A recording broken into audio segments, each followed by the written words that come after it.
século XX na contramão do establishment médico, proposições freudianas começaram a ser testadas cientificamente.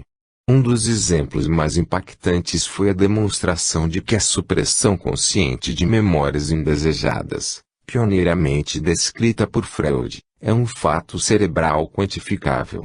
Experimentos de imageamento por ressonância magnética funcional publicados na prestigiosa revista Science por dois grupos independentes de pesquisa, liderados pelos neurocientistas norte-americanos John D. Gabrieli e Marie-Thérèse Baniche, mostraram que a supressão intencional de memórias indesejadas corresponde à desativação de duas regiões cerebrais dedicadas ao processamento de memórias e emoções, respectivamente o hipocampo e a amígdala.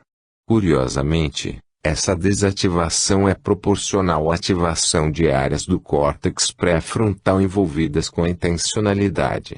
Revelou-se assim um mecanismo neurobiológico capaz de explicar de que forma uma memória de início consciente desaparece irreversivelmente na amplidão do inconsciente, não exatamente no esquecimento, mas num soterramento. Ainda que noções semelhantes ao inconsciente possam ser identificadas em diversos predecessores, foi com Freud e seu discípulo e rival Carl Jung que o conceito de inconsciente passou a ocupar um lugar central na psicologia. Já em 1948 o zoólogo austríaco Konrad Lorenz, fundador da etologia e prêmio Nobel de Medicina e Fisiologia, alertava sobre a necessidade de levar a sério a psicologia profunda. Um outro ramo muito mais significativo de investigação psicológica originário da psiquiatria permanece notavelmente isolado e desconectado, embora mereça mais que qualquer outro campo da psicologia ser chamado de científico por mais que rejeitemos o edifício teórico construído por Sigmund Freud e Carl Jung. Não pode haver dúvida de que ambos foram observadores talentosos que assinalaram pela primeira vez certos fatos irrevogáveis e inalienáveis do comportamento coletivo humano. A via régia do inconsciente. A contribuição psicanalítica se apoia fundamentalmente nos sonhos e representa um ponto de inflexão crucial para sua interpretação. Ao propor que a interpretação onírica deve ser baseada na investigação da experiência subjetiva do sonhador, Freud identificou as memórias dos eventos da vigília como esqueleto de sustentação do sonho. Essas memórias, ou restos de eunos na teoria freudiana, são o eixo em torno do qual as emoções do sonhador se aglutinam para gerar imagens mentais de grande poder simbólico. A análise minuciosa dos relatos oníricos, contraposta ao contexto da vigília, permitiu a Freud desenvolver um novo tratamento baseado na tomada de consciência, pelo paciente, de suas motivações mais íntimas. Freud pontuou o sonho como o canal privilegiado para a investigação da psique humana, por ser menos submetido à censura moral que regula os pensamentos da vigília. Ali aparecem conflitos da infância e do presente, algumas vezes resolvidos pela simples realização do desejo no ambiente fantástico da mente, sem necessidade de compatibilidade com o mundo realmente existente, acessível durante a vigília. No limite dessa dissonância entre sonho e realidade, Freud postulou uma conexão entre sonho e psicose, opinião compartilhada pelos psiquiatras Eugène Bleuler e Emile Kraepelin, pioneiros no estudo da esquizofrenia. Em decorrência de uma intensa e extensa análise dos relatos de sonho de vários pacientes e principalmente de si próprio, Freud propôs que a atividade onírica reflete os desejos e temores do sonhador. Criou uma terapia baseada no autorrelato subjetivo, na associação livre, na interpretação de sonhos e fantasias, bem como na identificação consciente de memórias, desejos e associações simbólicas reprimidos. Ignorada pela neurociência ao longo de quase todo o século passado, foi apenas em 1989, com a primeira identificação dos correlatos eletrofisiológicos dos restos de eunos, que a teoria freudiana começou a retornar ao debate científico sobre a mente e o cérebro. Muito antes de Freud, acreditava-se que os sonhos diziam respeito ao futuro. Depois dele, O sonho passou a ser visto como reflexo impreciso mas significativo do passado. Decorridos quase 80 anos desde sua morte, acumulam-se evidências de que ambas as concepções são corretas. Passo a passo, através de uma jornada sinuosa, toma corpo uma teoria geral do sono e dos sonhos que compatibiliza passado e futuro para explicar a função onírica como ferramenta crucial de sobrevivência no presente. Tal teoria é a espinha dorsal deste livro. Para apresentá-la será preciso considerar os experimentos pioneiros que identificaram as principais fases do sono, chamadas sono de ondas lentas e sono de movimento rápido dos olhos, sono REM, de Rapid Eye Movement. Será preciso desvendar a maquinaria cerebral que liga e desliga funções mentais sem que tenhamos a menor consciência disso. Durante o sono de ondas lentas, que domina a primeira metade da noite, pouca atividade elétrica é gerada no interior do próprio cérebro, que por isso reverbera memórias sem vividez. Trata-se de um estado em que pensamentos normais coexistem com a ausência de imagens sensoriais. Em contraste com esse sono desprovido de luz e formas, o sono REM é marcado por grande ativação cerebral, que reverbera memórias com muita intensidade. Essa reverberação é o próprio material de que são feitos os sonhos. Mas a vantagem em sonhar?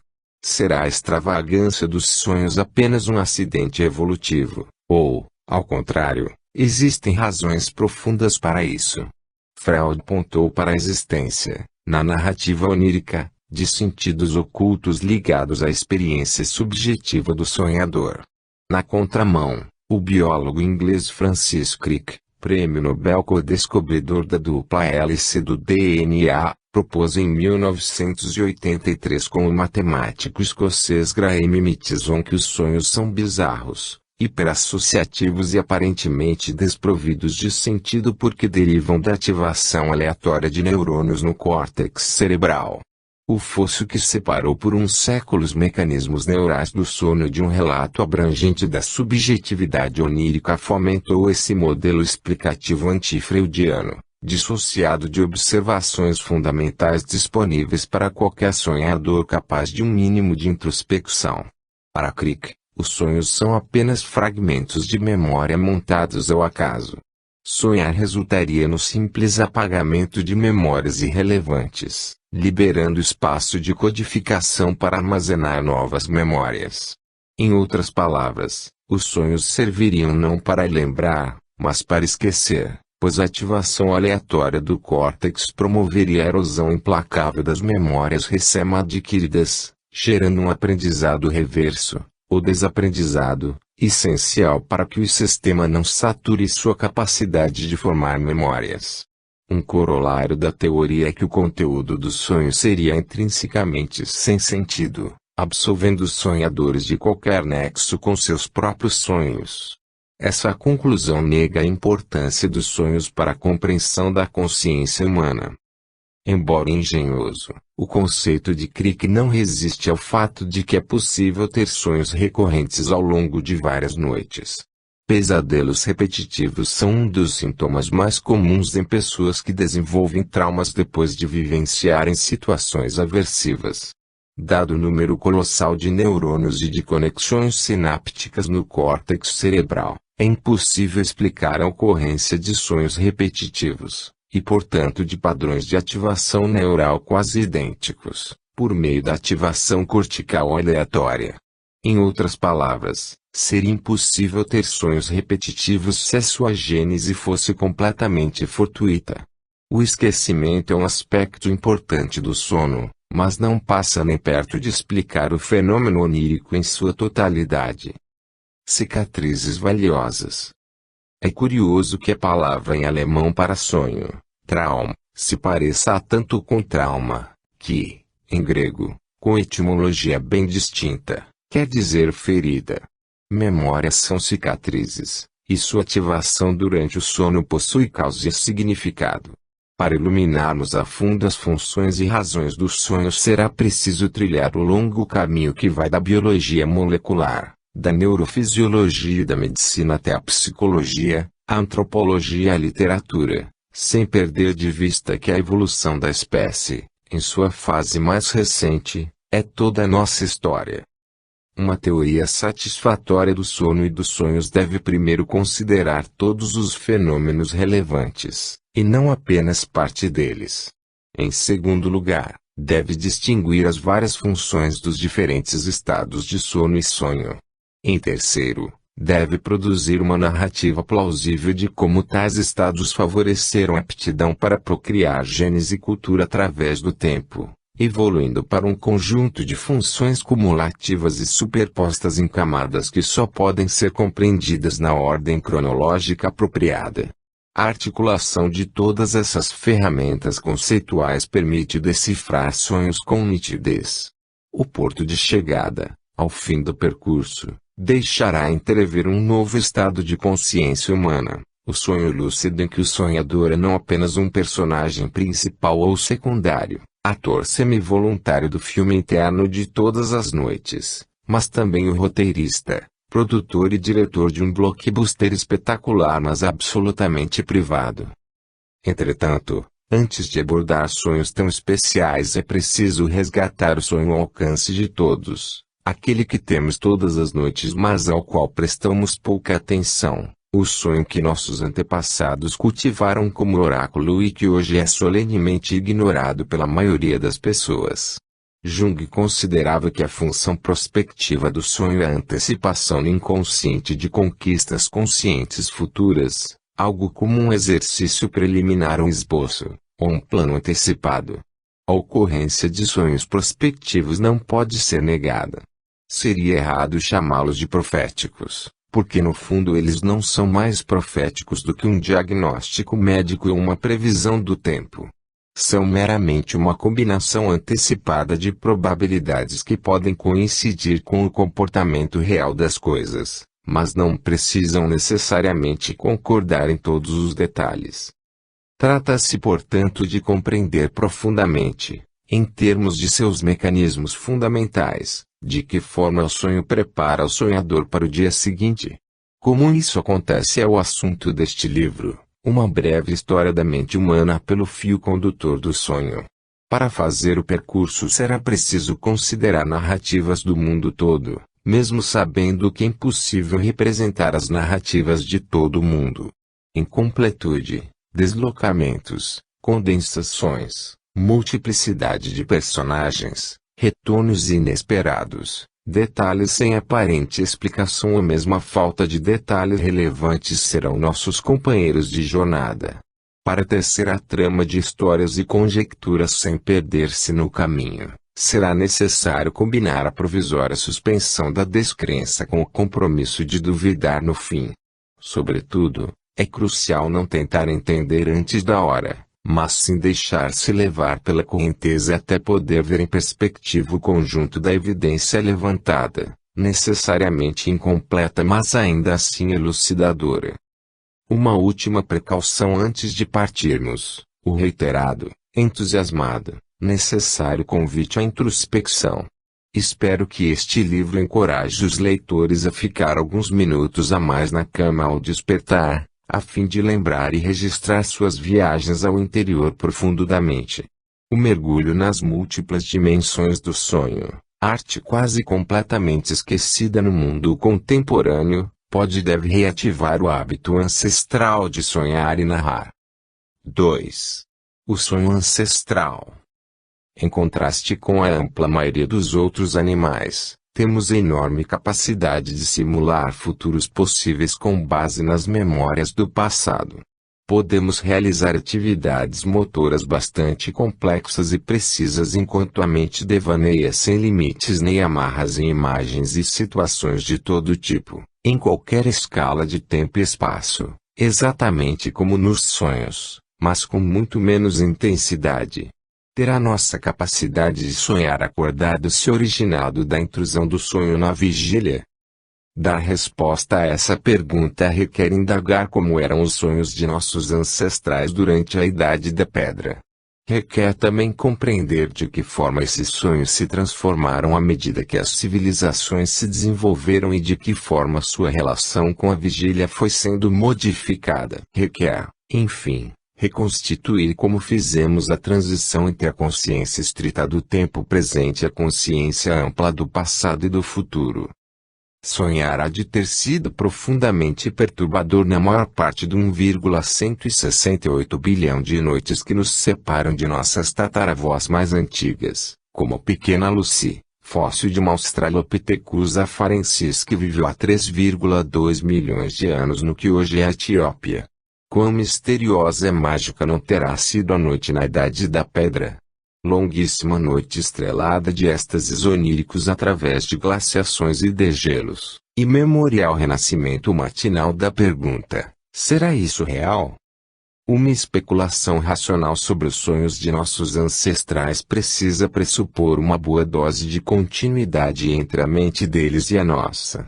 Afinal, o Homo sapiens é anatomicamente o mesmo há pelo menos 315 mil anos.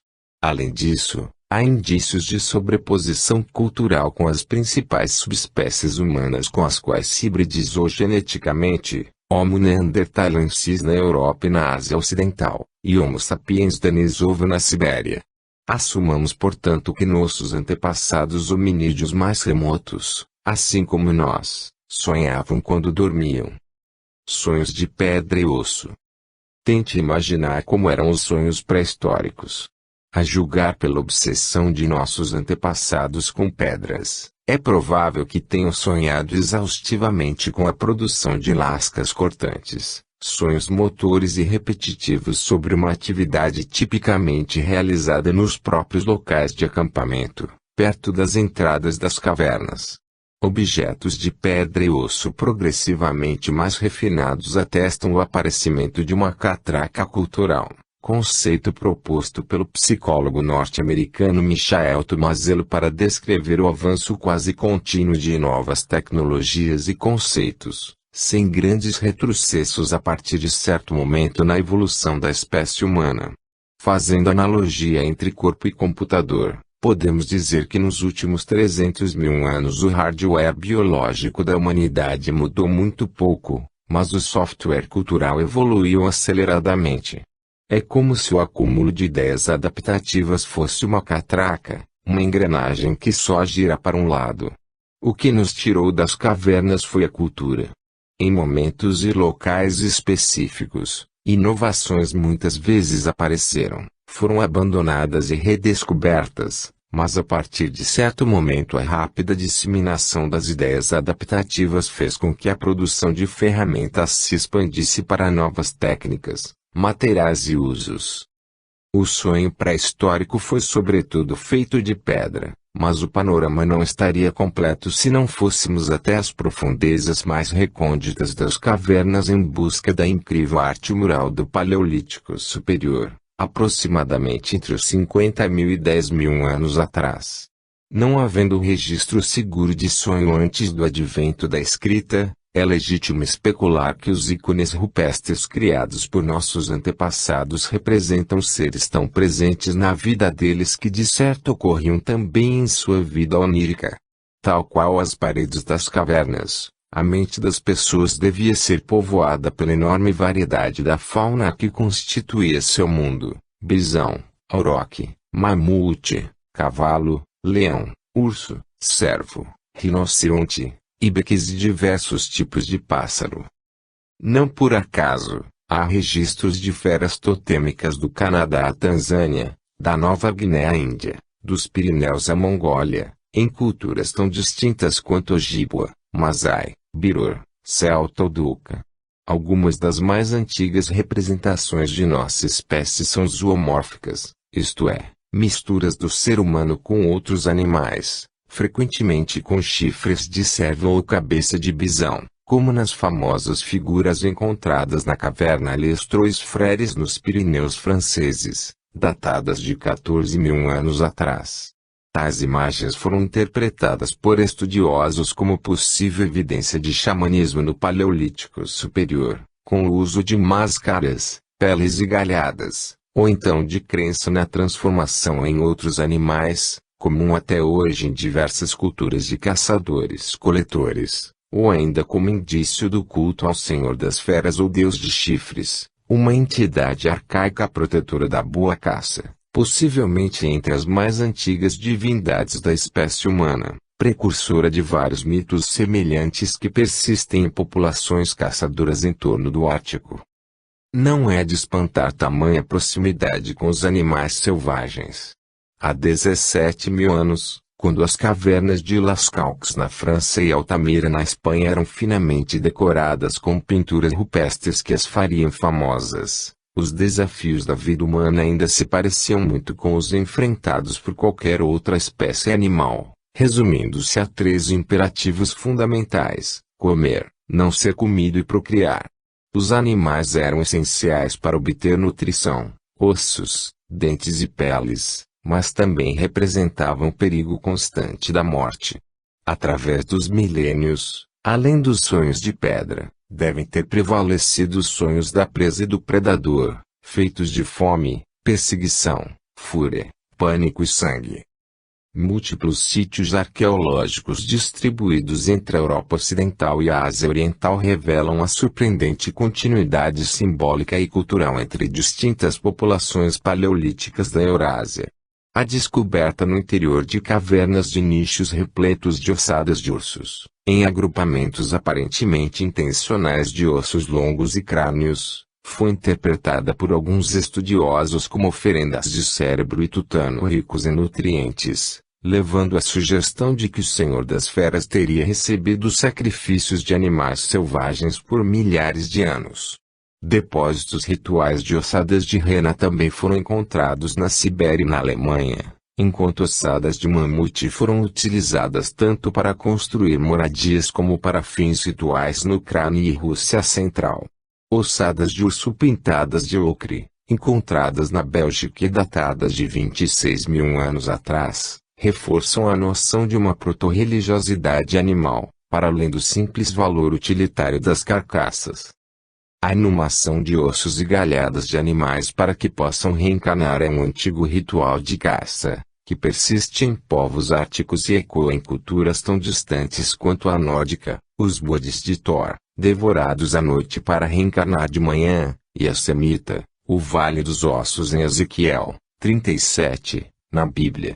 Ainda que seja necessário reconhecer como opaca a quase totalidade dos achados arqueológicos, que tipicamente fornecem poucas pistas sobre a riqueza de comportamentos que os geraram, a intencionalidade mágico-religiosa dos caçadores do último período interglacial é difícil de negar. Também não faz sentido supor que essa intencionalidade fosse desacoplada do entusiasmo dos caçadores e portanto do favorecimento da caçada. Foi preciso ter muita coragem para enfrentar e progressivamente dizimar a megafauna do Pleistoceno. Boa parte das cenas retratadas em cavernas por nossos ancestrais representam o extenso bestiário de animais predados pelos grupos cada vez mais numerosos e organizados de humanos, armados de lanças pontiagudas e talvez da certeza mística de cumprir, na vigília, um destino anunciado em sonhos. Fogo, símbolo e arquétipo. Datam provavelmente do Paleolítico certos mitos cosmogônicos extremamente gerais, como o Criador que desce ao fundo das águas primordiais para trazer a matéria e criar o mundo, o voo mágico de ascensão ao céu, a origem do ser humano e dos animais e o arco-íris sobre o centro do mundo. No Paleolítico Superior surgem os primeiros símbolos de fertilidade, como falos, vulvas e as fartas Vênus pré-históricas. Presente no cotidiano humano desde pelo menos 350.000 anos atrás, o fogo certamente foi outro elemento importante nos enredos oníricos da Idade da Pedra. Por ser empregado no cozimento dos alimentos e no aquecimento dos corpos, o fogo tornou-se o centro da reunião grupal, dando origem ao que pode ter sido a primeira roda de conversa. Era também o fogo que afastava os predadores e protegia o sono, criando mais segurança e tempo para sonhar. A aparente generalidade cultural de certos símbolos encontrados nos sonhos, como a associação entre fogo e transformação, pareceu a junga expressão de um código universal de símbolos instintivos da espécie. Ainda não foi encontrada evidência biológica de tal herança arquetípica, mas na última década houve avanços notáveis na compreensão dos mecanismos moleculares capazes de promover a transmissão intergeracional de comportamentos aprendidos. Por outro lado, símbolos compartilhados por culturas diferentes se ligam frequentemente a eventos de grande relevância que quase todo ser humano experimenta ao longo da vida. Em lugar de um programa comportamental inato, talvez muitos dos sonhos comuns a diferentes culturas reflitam apenas a semelhança fundamental dos enredos humanos em todo o planeta.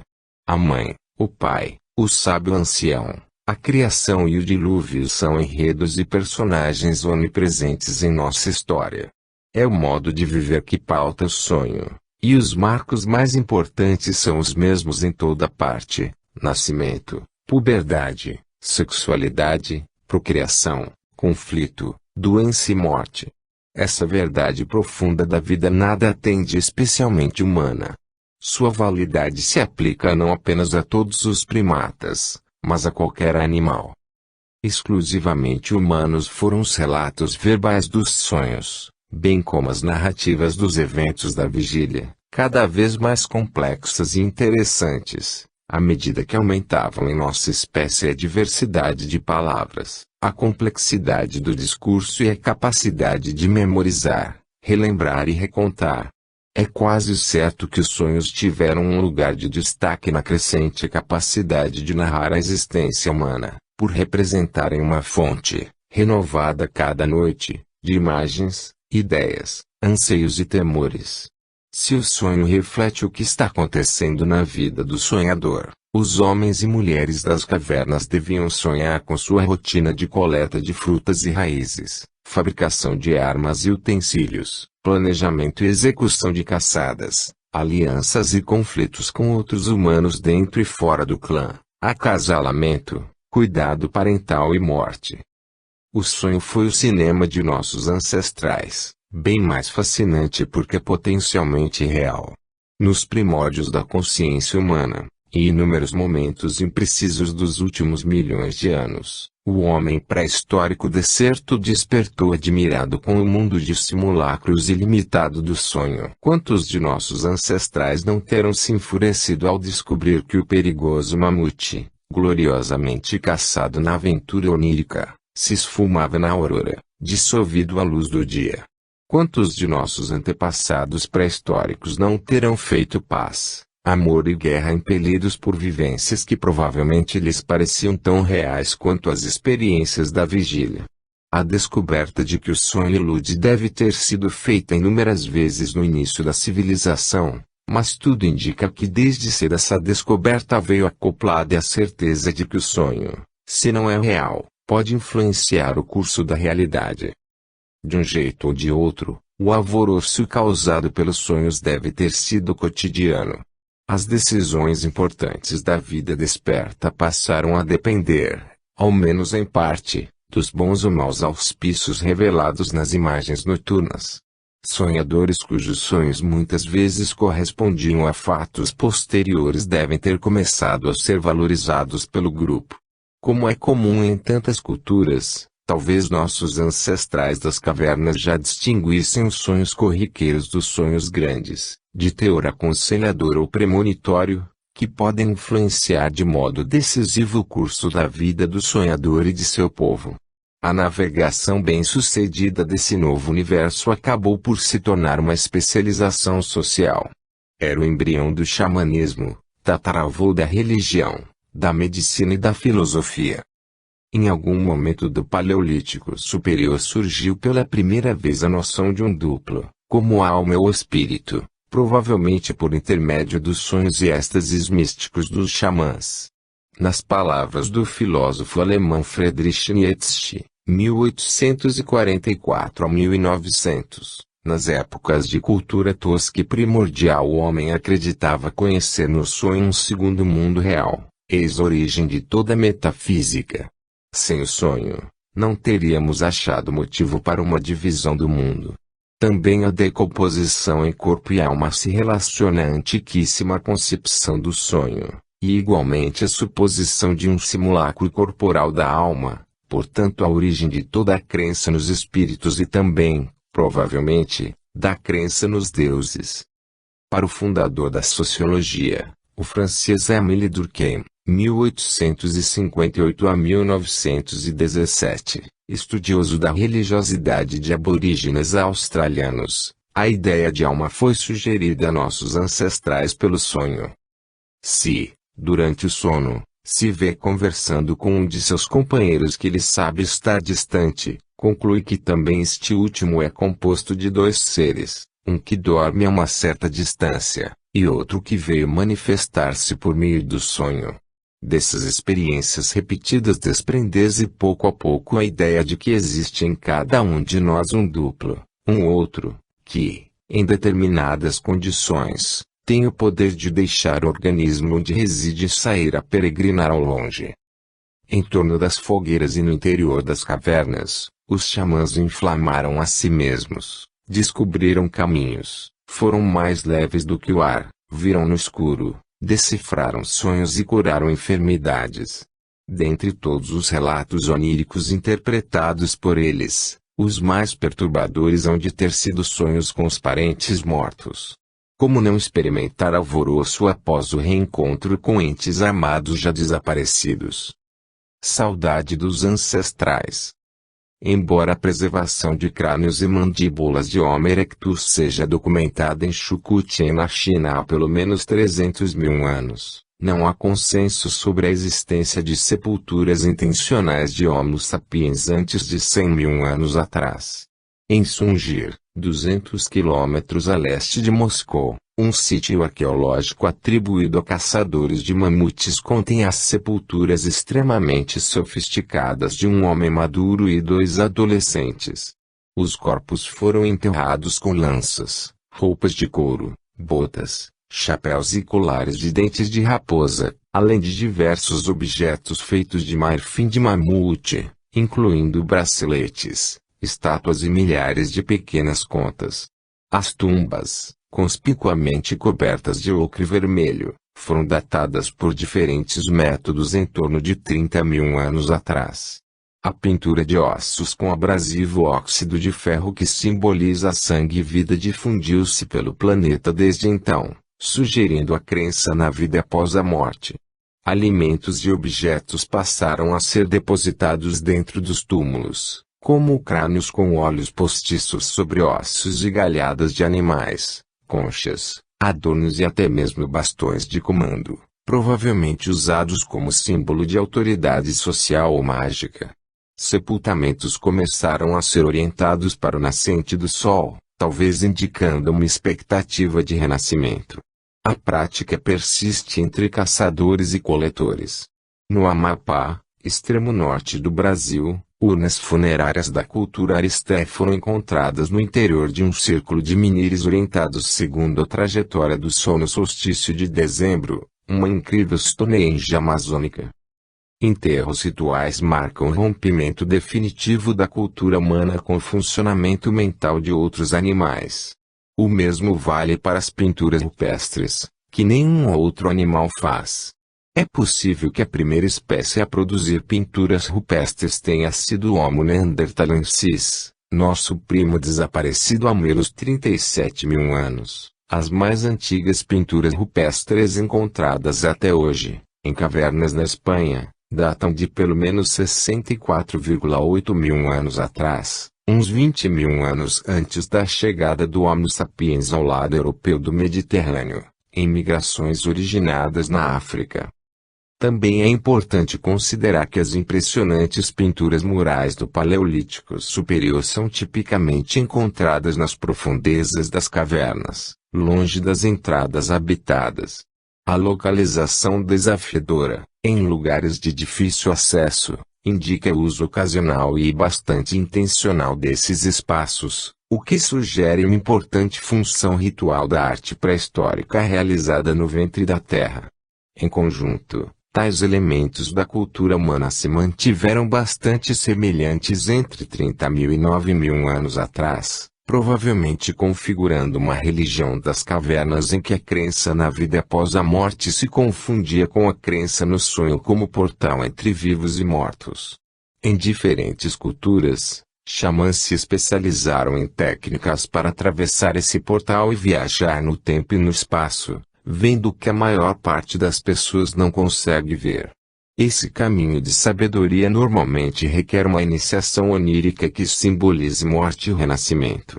Através de privações e provações físicas, xamãs buscam obter visões luminosas e aumentar seu saber na forma de canções, nomes verdadeiros, guardiões totêmicos e revelações genealógicas. Em diferentes culturas é o sonhador, xamã ou não, quem dialoga com o mundo dos espíritos. O sonho do fim da fome. Ainda durante a última era glacial, talvez há 25 mil anos, uma grande mudança aconteceu. Iniciou-se a progressiva seleção artificial de novas espécies. O amansamento de feras deflagrou um câmbio radical na relação do ser humano com a natureza, configurando uma novidade cultural que alterou para sempre nosso lugar no planeta, e também nosso relacionamento com o mundo dos espíritos. Primeiro nos valemos da sociabilidade do lobo para transformá-lo em cão, produto da seleção das variedades genéticas mais aptas ao apoio da caçada e proteção do lar. Depois domesticamos herbívoros e onívoros diversos, porcos, galinhas, ovelhas, cabras, cavalos, bois, para obter carne, leite, ovos, lã e trabalho. Essa domesticação ocorreu em paralelo com a seleção de variedades de cães para pastoreio e tração. A entrada das feras no lar coincidiu com o início do fim da última glaciação, que já durava mais de 90 mil anos. Com o degelo de vastas superfícies, houve um desenvolvimento acelerado da flora e da fauna, criando um verdadeiro paraíso de animais e plantas comestíveis para os coletores e caçadores humanos. Ao final do Paleolítico, nossos ancestrais se alimentavam de tudo que se mexe, do lobo à gazela, dos peixes aos moluscos. Castanhas e frutas complementavam a dieta. A descoberta das gramíneas e grãos comestíveis no crescente fértil, entre 23 mil e 11 mil anos atrás, selou a mudança de nosso destino. Passamos a selecionar artificialmente novas espécies de vegetais, bem como dos fungos e bactérias utilizadas na fermentação. Nos milênios seguintes foram descobertos métodos para promover ativamente o crescimento e a frutificação das plantas. Em conjunto, essas práticas propiciaram a passagem da vida gregária dos caçadores e coletores para a vida mais ou menos sedentária dos pastores e agricultores. A transição da sociedade de caçadores nômades para a sociedade agrária, referenciada num espaço geográfico fixo ou semifixo, implicou um alongamento telescópico da temporalidade humana. Durante todo o Paleolítico nossos ancestrais precisaram aprender a estimar com acurácia as fases da lua e as estações, a fim de prever a passagem das manadas em suas migrações sazonais. No Neolítico, entretanto, aproximadamente entre 12.000 e 6.000 anos atrás, foi preciso executar uma série muito mais complexa de ações bem ordenadas, cuja promessa revolucionária era fazer as sementes germinarem, as plantas crescerem e o alimento frutificar até não haver mais fome. Entretanto, os procedimentos para a produção do próprio alimento requeriam um controle muito mais preciso do transcorrer do tempo, e o trabalho envolvido na lavoura era tão grande quanto sua promessa, com resultado incerto.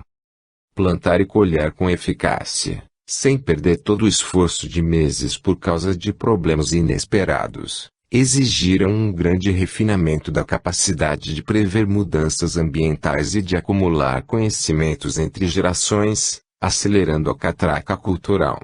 Se sonhos inspiradores de bravura e táticas grupais foram importantes na época das grandes caçadas de mamute, durante a invenção da agricultura eles devem ter cedido lugar a sonhos epifânicos de contemplação panorâmica das regularidades naturais, com o reconhecimento cada vez mais preciso dos períodos de chuva e seca, cheias e vazantes, frio e calor. Também devem ter surgido sonhos sobre as imbricadas interdependências sociais que se formaram para arar, adubar, semear, regar e colher. Foi era dos sonhos majestosos de renovação periódica das alianças, a cada dia com os outros cultivadores habitantes da aldeia, a cada colheita com as divindades da fertilidade. Grãos duram décadas quando bem estocados. Com seu cultivo se desenvolveram o silo e a moradia fixa em aldeia habitada continuamente por gerações. A alta produtividade da agricultura levou a uma explosão populacional, multiplicando os clãs de poucas dezenas de pessoas em cidades com centenas e até milhares de pessoas. Surgiram complexas instalações agrárias, com a invenção do arado, da cerâmica e dos teares. A seleção artificial de sementes e matrizes reprodutoras acelerou a domesticação e deu origem a inúmeras variedades novas. O ambiente natural deu lugar a um espaço cada vez mais artificial, planejado e construído, jardins, hortas, pomares, edifícios e estradas feitos por criaturas que agora eram criadoras do mundo. Essa passagem trouxe importantes novidades simbólicas, com o aumento da complexidade e inevitáveis repercussões oníricas. As esculturas, estatuetas e pinturas do Neolítico atestam figuras femininas em abundância, além de pilões fálicos, touros e outros animais domésticos, e muitas estruturas circulares. Nas sociedades agrárias, o culto dos mortos se expandiu em estreita relação com o culto da fertilidade, pois a morte passou a ser entendida como uma promessa circular de nova vida, tal qual a semente que é enterrada no útero fértil do solo e depois de morrer renasce para frutificar e morrer novamente ao ser comida pelas pessoas. Se a noção de tempo circular é inspirada pela agricultura e pelos ciclos cósmicos, o espaço, antes tão vasto quanto a necessidade de migrar, passou a ter como referenciais geográficos fixos as cidades e seus campos cultivados, dando início a uma representação do centro do mundo. Surgem as primeiras evidências arqueológicas dos princípios antagônicos fundamentais da vida simbólica: nós versus eles, mulher versus homem, mãe versus pai, verão versus inverno, vida versus morte, dia versus noite. A ascensão dos mortos. Na transição do Paleolítico ao Neolítico disseminou-se geograficamente o culto dos mortos, como observado nas sepulturas da cultura natufiana no Levante, em que os cadáveres eram cobertos de ocre e inumados em posição fetal. Também se tornou muito frequente o sepultamento de crânios, que já ocorria desde o Paleolítico.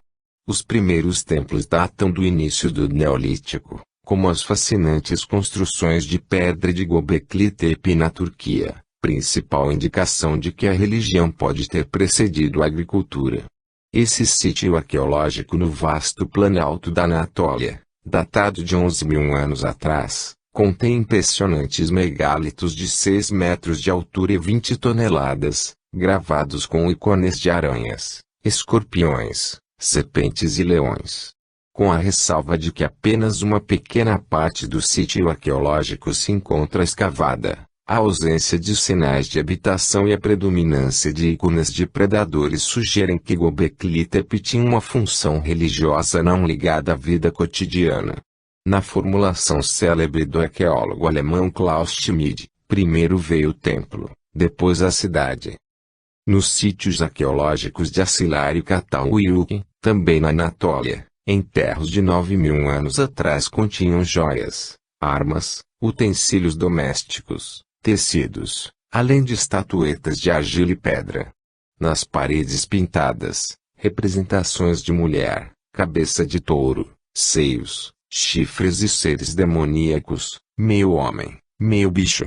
Na mesma época, na cidade de Jericó, hoje em Israel, corpos eram enterrados sob o chão das casas, mas os crânios eram depois retirados, cobertos de gesso, decorados com conchas na forma de olhos postiços e pintados para imitar cabelos e bigodes, numa clara tentativa de emular a vida depois da morte.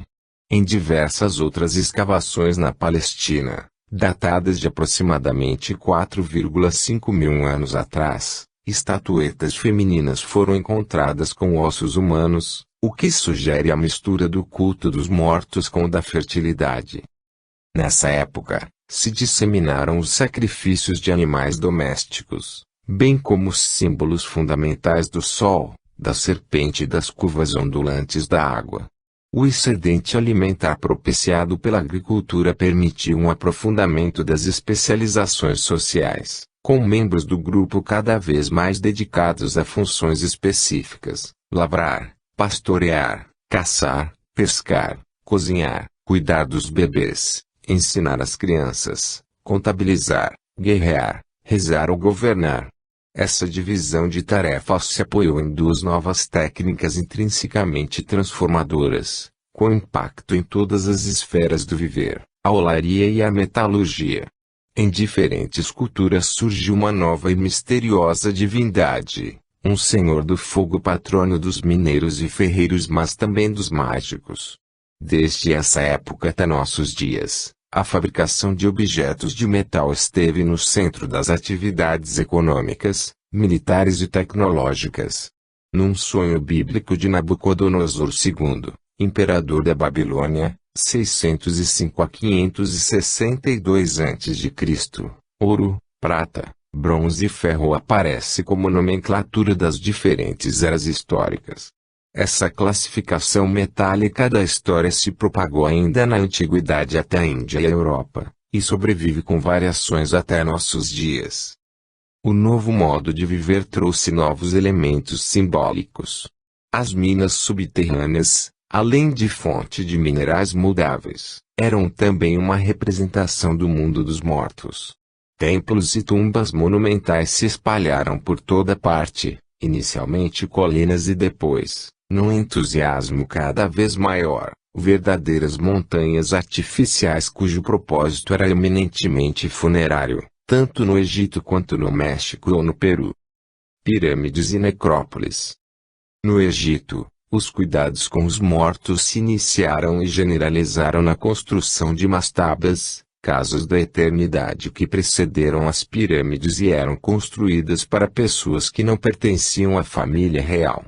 Nelas ficou documentada a grande estratificação do luxo após a morte, já que serviam a um amplo espectro social, desde os mais altos funcionários até servos bastante subalternos. As mastabas mais ricas continham quartos completamente equipados para a vida após a morte, incluindo mesas com um banquete funerário, jogos, ferramentas, armas, vasos, jarros, baús decorados repletos de roupas e perucas, banheiros com utensílios de toalete, cosméticos e bacias para lavar o rosto, além de miniaturas, dioramas e murais pintados representando tudo isso. Em algumas mastabas foram encontradas cabeças de pedra que teriam servido de substitutos da múmia como substrato material para a habitação do espírito em caso de saque da tumba. Em Ur, perto do enorme zigurate de tijolos e betume da altura de um prédio de 5 andares, escavações revelaram um cemitério datado de 4,5 mil anos atrás, contendo cerca de 2.000 tumbas. Entre elas, 16 tumbas atribuídas à realeza se destacam pela presença de provisões abundantes, carroças com bois, jogos de recreação, instrumentos musicais e cosméticos.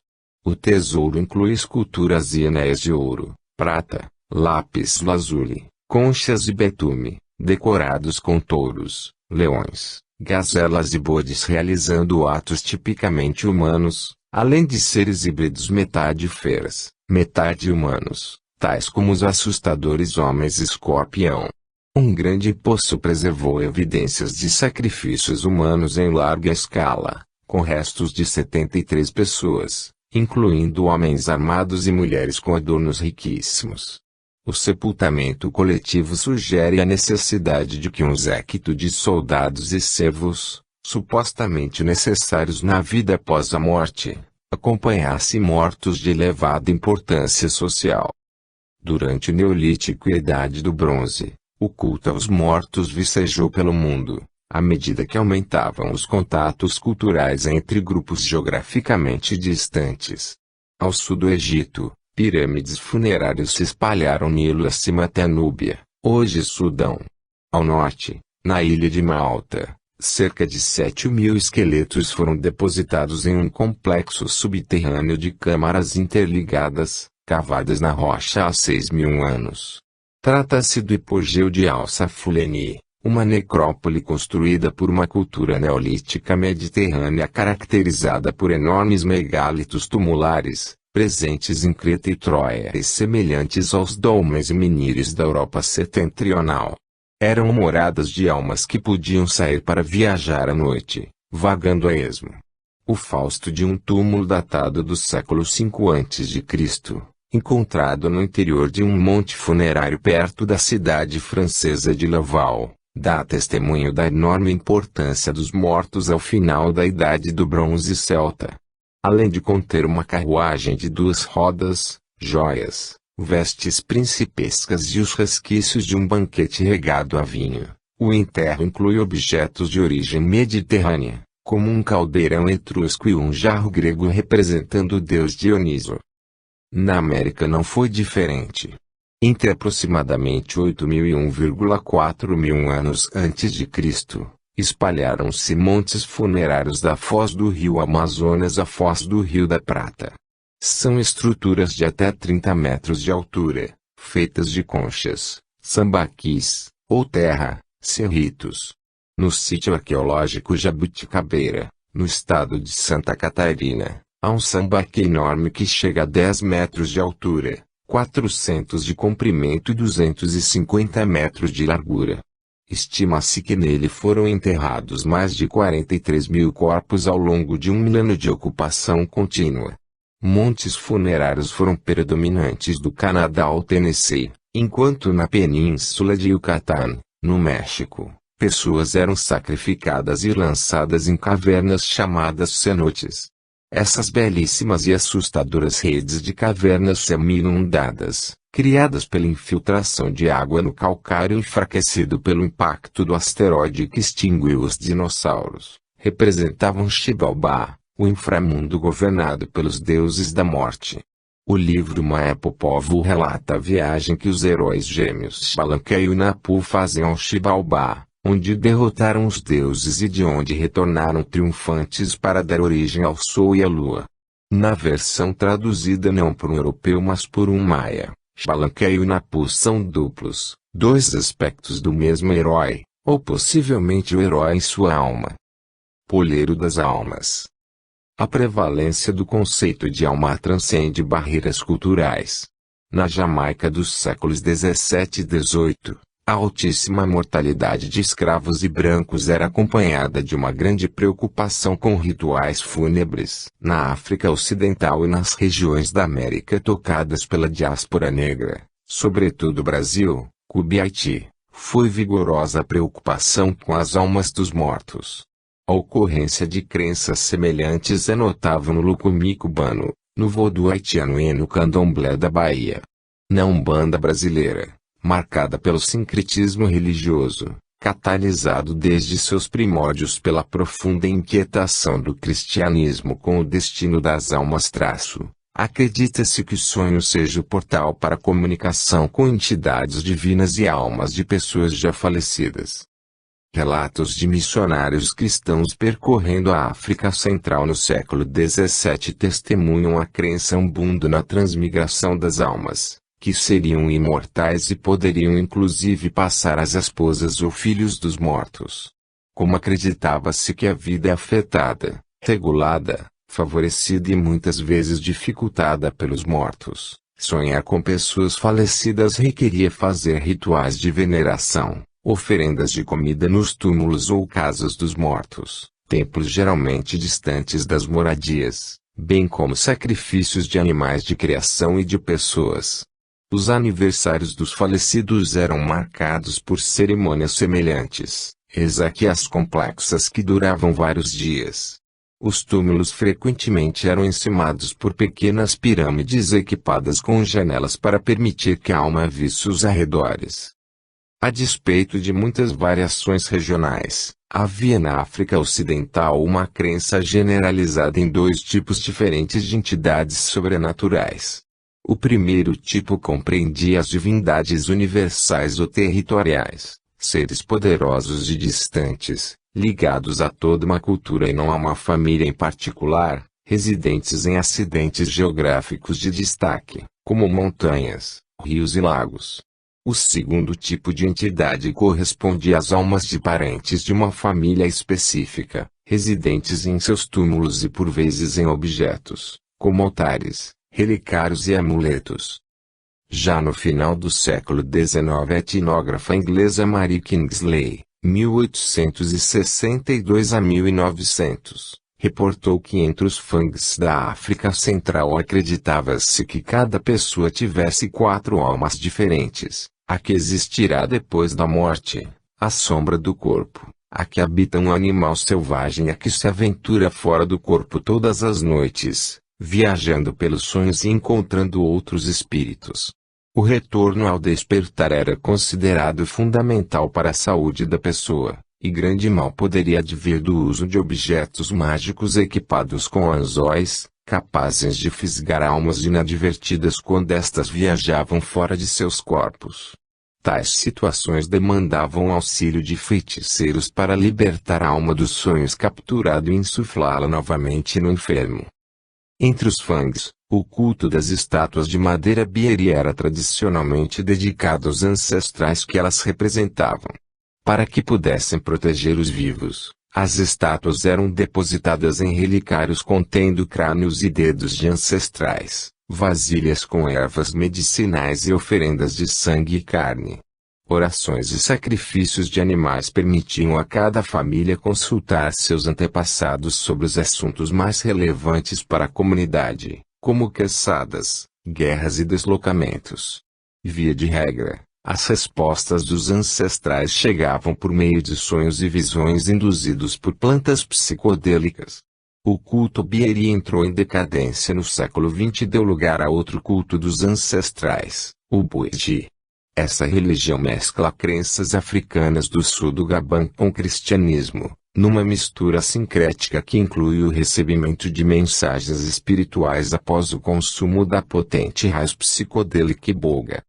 Com maior ou menor grau de intencionalidade, em todos os continentes se praticou a preservação dos mortos através da retirada dos órgãos internos, secagem corporal e embalsamamento. A impressionante fixação da cultura humana com os mortos encontra um eco distante no comportamento de luto dos chimpanzés, observado em cativeiro mas também em animais livres na floresta africana. Logo após a morte ocorre grande comoção em todo o grupo, e os parentes mais próximos permanecem amuados por horas. Há casos bem documentados em que a mãe de um filhote que morreu passa a carregar sua carcaça seca consigo a toda parte como se estivesse vivo, comportamento que pode durar semanas após a morte. É nítida a persistência da ligação com o passado. Impossível não enxergar paralelo na mumificação de ancestrais, praticada por pessoas tão diferentes quanto os sacerdotes da necrópole de Mênfis ou os engenhosos Ibaloi das Filipinas, que usavam o calor do fogo para acelerar a secagem do cadáver. Há abundante evidência de culto e divinização dos mortos durante a Antiguidade, tanto na Mesopotâmia quanto no Vale do Nilo e na África subsaariana. Fenômeno muito semelhante ocorreu depois na Mesoamérica, nas civilizações maia e asteca. Os incas tratavam seus soberanos mumificados como se estivessem socialmente vivos, valorizando-os como repositórios da autoridade e do conhecimento do passado. Em datas festivas ou diante de visitantes estrangeiros, as múmias eram exumadas, transportadas, alimentadas e depois ouvidas. Mais de 1000 anos antes dos incas, na parte norte dos Andes peruanos, os moches mumificavam pessoas proeminentes e faziam sacrifícios de acompanhantes depositados no interior ou perto das ricas tumbas. 5000 anos antes dos moches e 2000 anos antes dos egípcios, os chinchorros aprenderam a mumificar seus mortos no deserto do Atacama. A tentativa de manter vivos os cadáveres dos mortos, extremamente generalizada na espécie humana, expressa a concretude de nosso raciocínio símio. Além da disseminação do culto aos mortos, a transição agrícola deu origem a vários mitos importantes, como o do dilúvio, que aparece tanto nas tradições sumérias e hebraicas quanto no povo maia.